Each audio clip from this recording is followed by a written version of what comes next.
what I mean, and I'll just talk through some of the parts as well. I have to come around here. I hope you can all see. You see down there?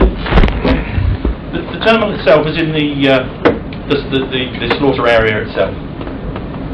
So every time, and what I've got here is actually a representative of the tongs themselves. So every time the tongs are applied to the tentacles of the animal, a profile comes. So each time they're applied, the profile comes.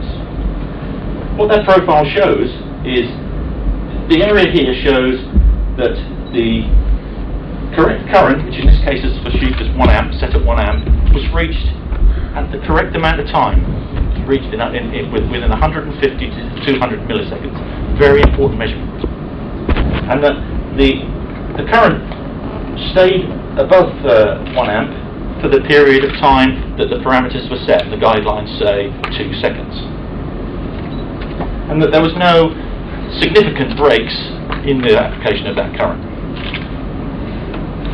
So here we've got, if you like to call it that, a perfect immobilization. And here it shows you, yes, it reached that first startup. Yes, the contact was maintained, and yes, the contact was maintained for the full amount of the immobilization.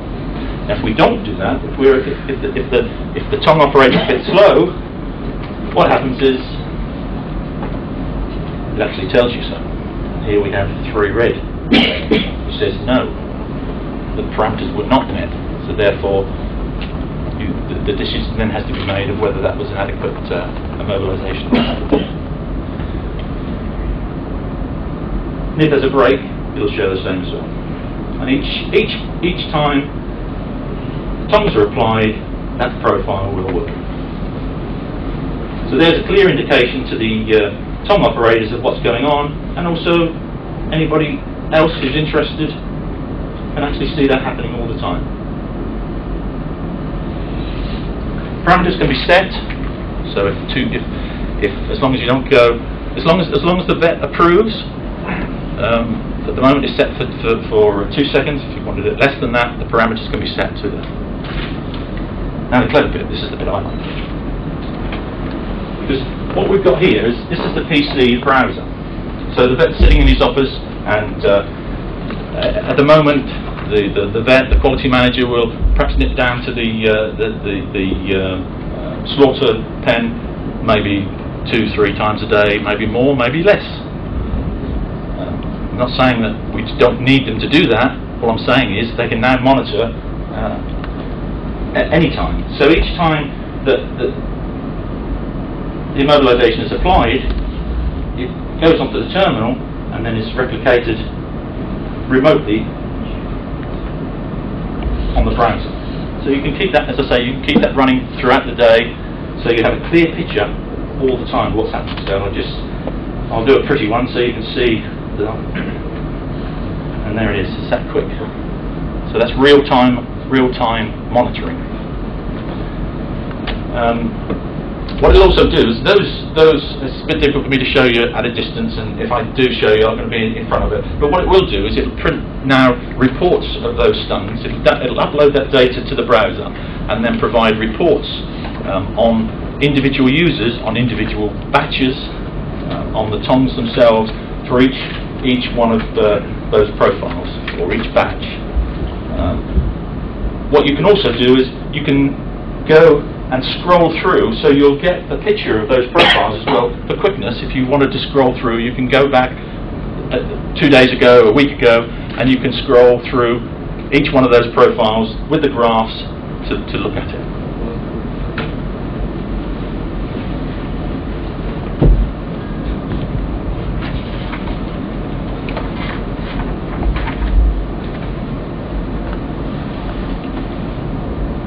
So why is this important to halal?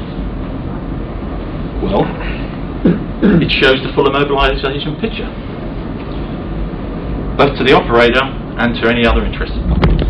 It provides total transparency to the system. At the time of slaughter or after the time of slaughter. It demonstrates consistency. It demonstrates consistently delivered mobilization to the agreed parameters.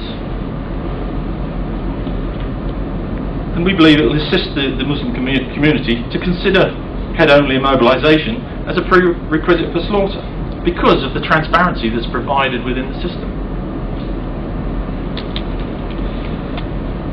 Based on the research that we have, and okay, research can be made to look anyway, but the research that we've seen and the research that we based our development on has been pretty consistent.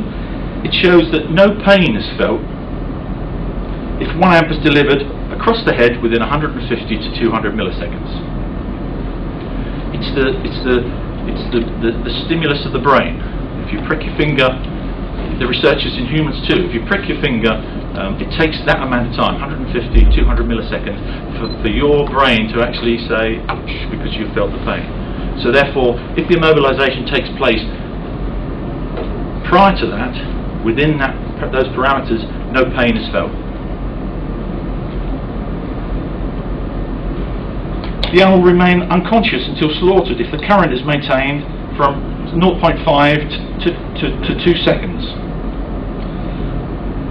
And again, research shows that the animals pass through a tonic phase and a clonic phase, similar to those of a grand mal epileptic fit.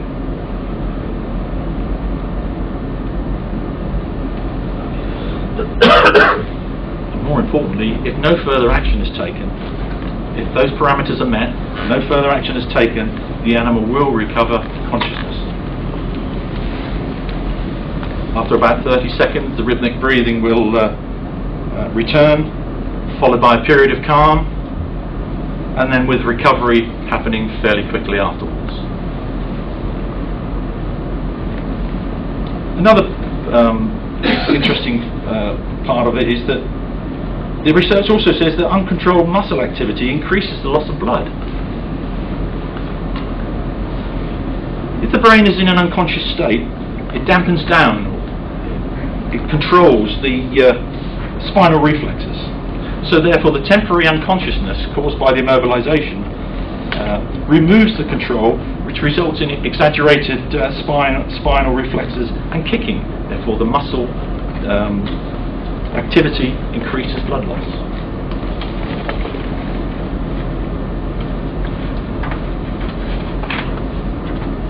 So, the assurance monitor clearly assists in monitoring these measurements.